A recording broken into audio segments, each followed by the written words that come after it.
Bayangkan ada badai besar, gempa, atau kerusuhan. Berita di TV dan HP rame. Orang-orang mulai panik. Apa reaksi pertama kebanyakan orang? Lari ke minimarket, ATM, SPBU, apotek. Semua ingin aman, semua ingin cepat dapat barang. Masalahnya, di situ justru sering jadi titik paling berbahaya. Di video ini, saya mau ajak kamu mikir pelan-pelan. Tempat mana saja yang sebaiknya kamu hindari saat bencana, dan apa yang bisa kamu siapkan sekarang, supaya kamu nggak perlu ikut rebutan nanti.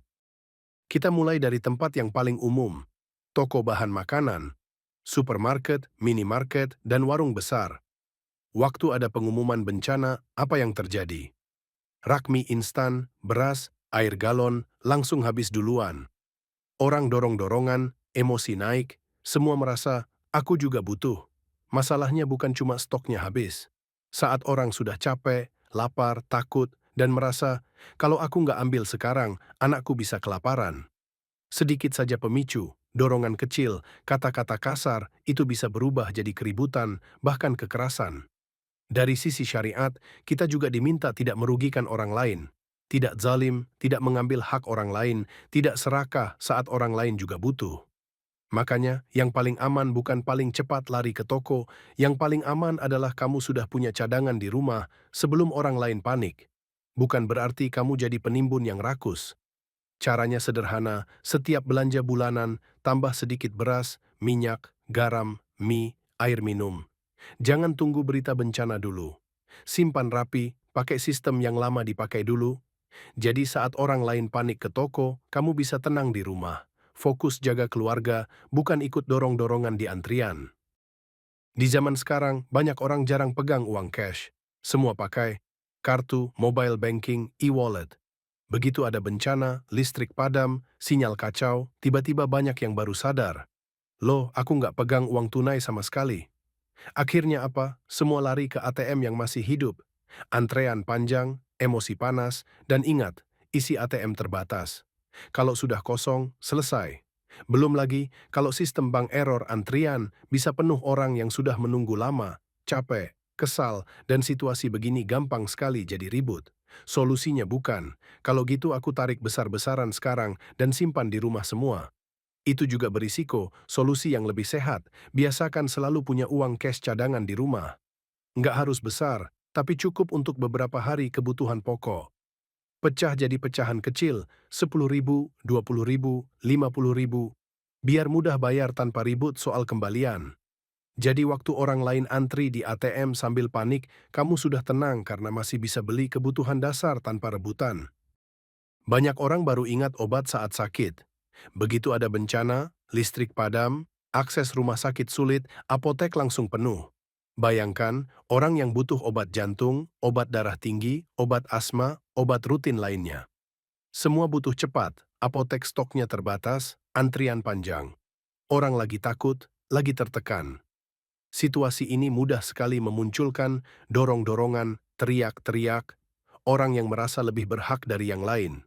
Supaya kamu tidak perlu berada di situasi rawan seperti ini, kamu bisa mulai dari hal dasar.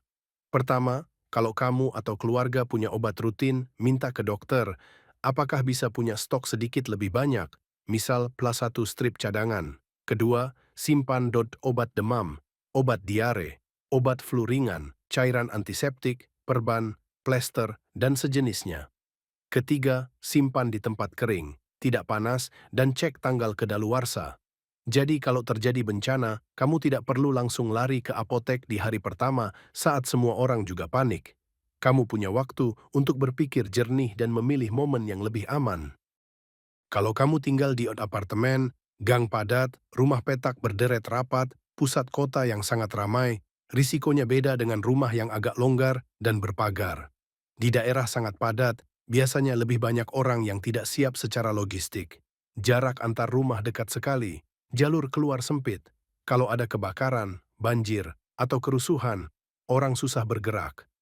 Saat bencana, rasa takut dan lapar bisa berubah jadi putus asa. Putus asa bisa berubah jadi nekat. Di situ orang bisa mulai rebutan bantuan, merampas milik orang lain, atau saling curiga. Kalau kamu masih harus tinggal di tempat seperti ini, bukan berarti kamu pasti celaka, tapi kamu perlu Punya rencana kalau harus keluar dari kawasan itu sementara waktu. Punya saudara teman di tempat lain yang relatif lebih aman. Simpan sebagian stok di tempat lain kalau memungkinkan, misal rumah orang tua. Intinya, jangan sampai kamu terjebak di tengah kerumunan yang putus asa tanpa rencana cadangan. Satu pola yang hampir selalu berulang saat ada bencana. SPBU penuh. Antrean mengular. Semua orang berpikir, aku harus isi full tank. Siapa tahu nanti susah bensin. Masalahnya, kalau semua orang berpikir begitu, dalam waktu yang sama, SPBU jadi padat, penuh emosi, dan kadang kehabisan bensin lebih cepat. Kita juga harus ingat, SPBU itu tempat bahan bakar. Kalau orang panik, ada yang merokok sembarangan, ada yang teriak-teriak, dorong-dorongan, itu kombinasi yang tidak aman. Cara yang lebih bijak, biasakan tidak pernah biarkan bensin kosong banget. Misal, isi lagi kalau sudah turun sampai seperempat atau setengah. Kalau ada tanda-tanda situasi mulai tidak stabil, berita bencana, demo besar, DLL, isi pelan-pelan sebelum semua orang panik. Bukan berarti kamu langsung isi jerigen satu rumah sampai tetangga nggak kebagian. Kuncinya, disiplin dari jauh hari, bukan ikut-ikutan serbu SPBU di menit terakhir.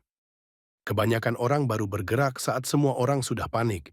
Di titik itu, tempat-tempat seperti minimarket, ATM, apotek, kawasan super padat, SPBU, berubah dari tempat mencari solusi menjadi tempat berkumpulnya ribuan masalah. Tugas kamu bukan jadi pahlawan yang selalu ada di tengah kerumunan. Tugas kamu adalah melindungi diri sendiri dan keluarga dengan cara yang tenang, terencana, dan tetap jaga hak orang lain. Caranya sederhana, tapi butuh konsisten. Sedikit-sedikit stok makanan dan air, bukan sekaligus dalam panik. Sedikit-sedikit simpan uang cash kecil di rumah. Sedikit-sedikit tambah obat, alat P3K, dan barang penting. Sedikit-sedikit disiplin isi bensin, jangan tunggu sampai hampir habis. Kalau kamu lakukan itu dari sekarang, saat bencana datang, kamu tidak perlu keluar rumah dan bertarung di kerumunan. Kamu bisa tetap pakai akal sehat, bukan sekadar ikut arus panik.